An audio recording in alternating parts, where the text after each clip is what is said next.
Artists are born free, but everywhere they are in chains.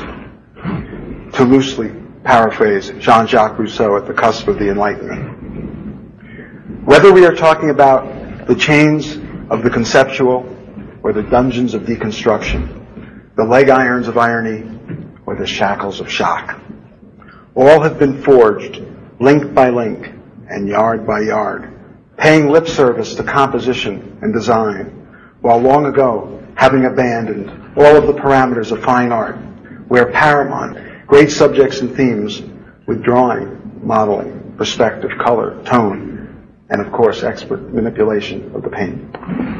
Subjects and themes which more often than not are a form of, dare I say the words, storytelling. Storytelling has somehow become a dirty word in the world of fine art. Storytelling is demeaned as mere illustration, and illustration itself is relegated to the commercial arts. Go sign up to study at the Fine Arts Department of any college or university in America. Tell the officials there who run the place that you want to paint great anecdotal scenes, either as histories or allegorical paintings, which symbolize, capture, and express the most powerful of human themes. What do you think they'll do? What do you think they'll say?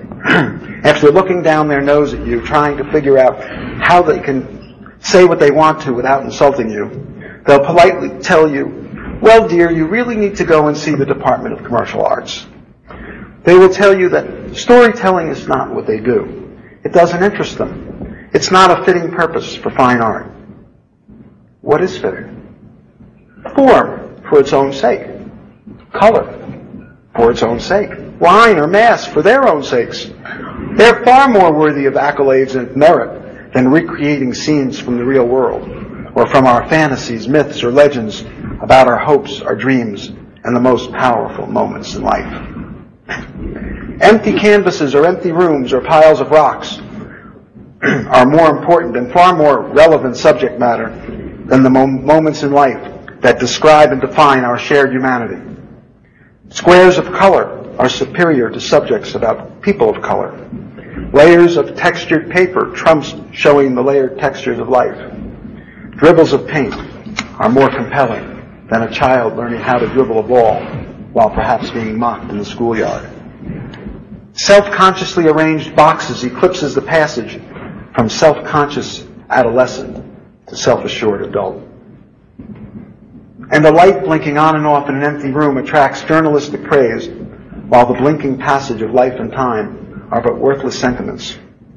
These are the precepts of the prefects who hold our museums and colleges in a 100-year-long grip of banal irrelevancies, boring our inner souls and our youth alike, in a system where the skills are ridiculed, the talented are ignored and disillusioned, and the masters were dying off without a trained generation to protect, preserve, and perpetuate that which had been preserved and perpetuated for so many centuries before.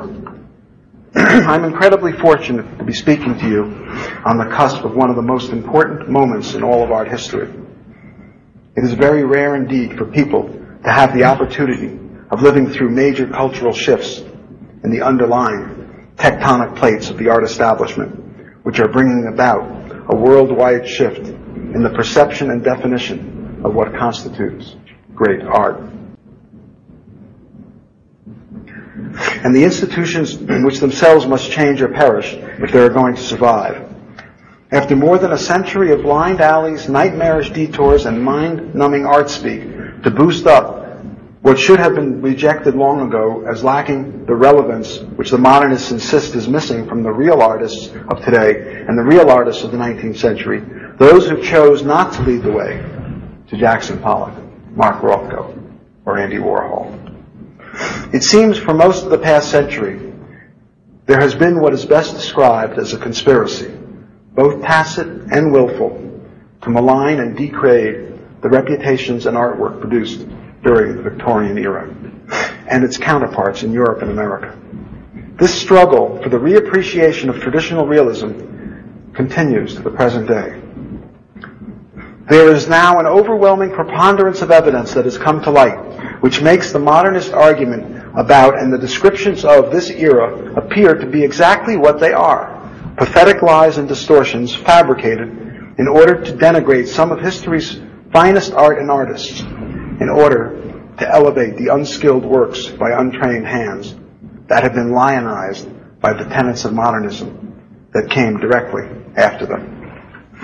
The suppressed truth about this period, however, is that during the 19th century, there was an explosion of artistic activity unrivaled in all prior history. Thousands of properly trained artists developed a myriad of new techniques and explored countless new subjects and perspectives that had never been dealt with before.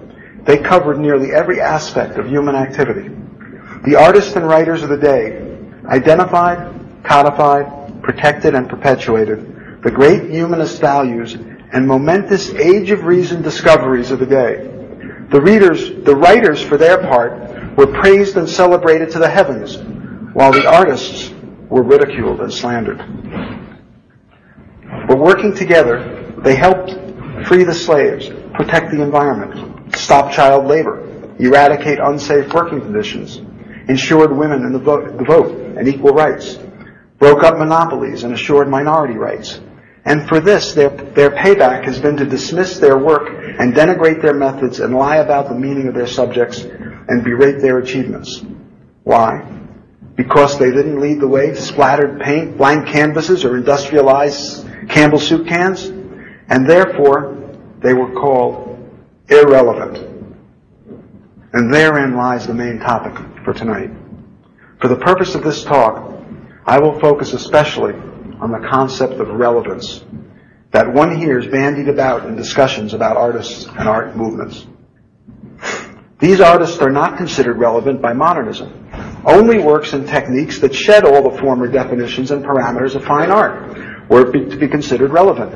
Only those artists, frankly, that led the way to abstract expressionism were worthy to be called relevant. Nothing could have been further from the truth.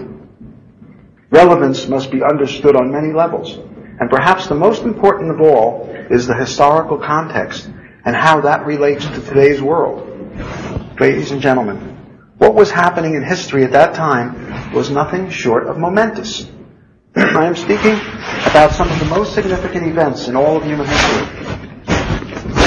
In order to understand the relevance of William Bouguereau and other masters of the 19th century, it is essential to place them historically and correctly in their own time.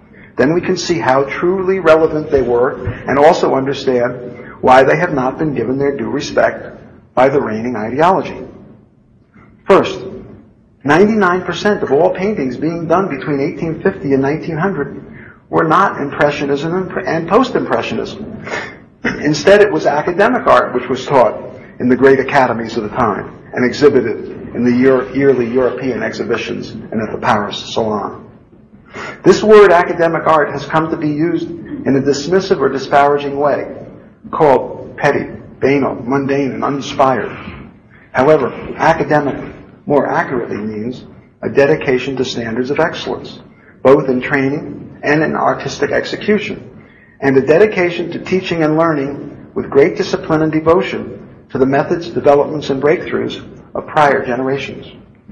But while the past was to be fully appreciated, so too were artists encouraged to develop their craft to ever higher levels of creative and technical excellence and expression. Yet this academic art was characterized as oppressive, narrow, and superficial by the official pedagogues of abstraction. The exact opposite was the truth. Today I will show that the academic artists of the 19th century, and Bouguereau in particular, were not only relevant to the times and relevant to the major thread of art history, but they were relevant to the evolution of art itself. The artists of their day, unlike the writers and poets at their sides, have not only been unfairly treated in our schools and textbooks, but have been intentionally degraded and maligned in articles, catalogs, art reference books, and art history texts, which are more accurately understood as massive propaganda brochures put out by the modernist victors writing what clearly suited their transitory cause and interests.